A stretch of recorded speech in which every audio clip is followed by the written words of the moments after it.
In this video, we're going to provide an introduction to the X-ray diffractometer. You can see here that we have the X-ray diffractometer, the doors that allow access to the inside, and we simply slide these by opening them.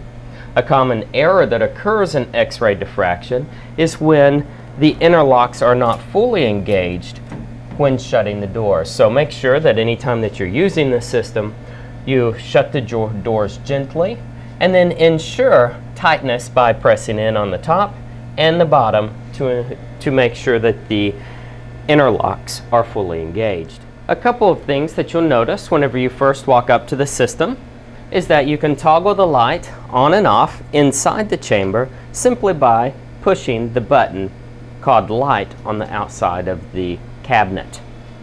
If we zoom in, we can see that the current resting voltage is sitting at 40 kV, and the current resting current is sitting at 20 milliamps.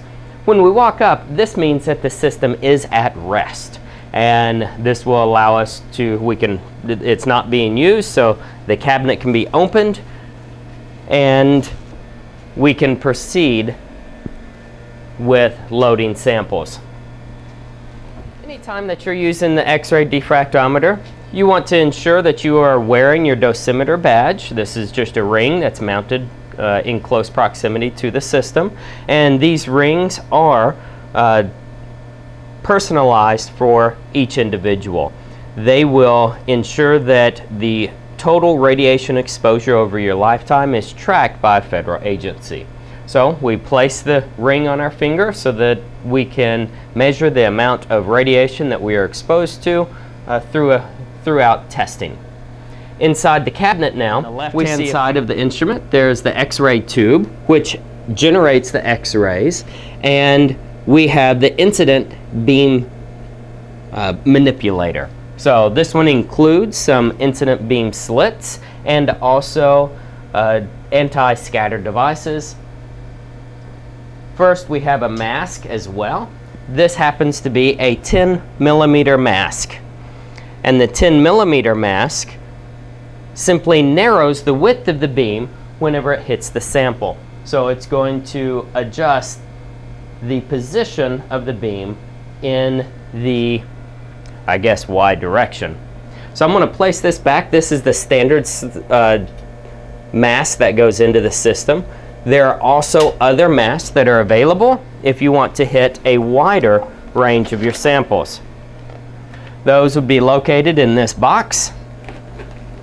And if you want to limit the amount of sample that's being exposed, you can use a smaller slit, which might be the 5 millimeter slit that you choose, or you can also make it larger by using something like a 20 millimeter slit. So there are several masks that go in to the system. These detectors are mostly automatic, so you will do the setup process whenever you're generating a program. On the right hand side, we have the detector. So this receiver, you can adjust the slit and the amount of signal that's received simply through the software. So there's very little setup that you have to do. When you're loading samples, you're going to load samples directly into this clip. So your sample will clip just underneath here, and the surface will be exposed. So for example, I have a compressed silicon carbide disc that I will insert into here. We insert that sample. Notice how the surface of the sample is level with the bottom of this half moon shape that's provided on the instrument. That is absolutely critical to keep a peak shift from occurring during your scans. What we also see here, very faintly, is a line straight down the center of this mount system. This line that goes down the center shows you where the X-rays will be concentrated and reflected. So make sure that your sample is in line with this mark that goes down the center. that concludes the introduction to the X-ray system.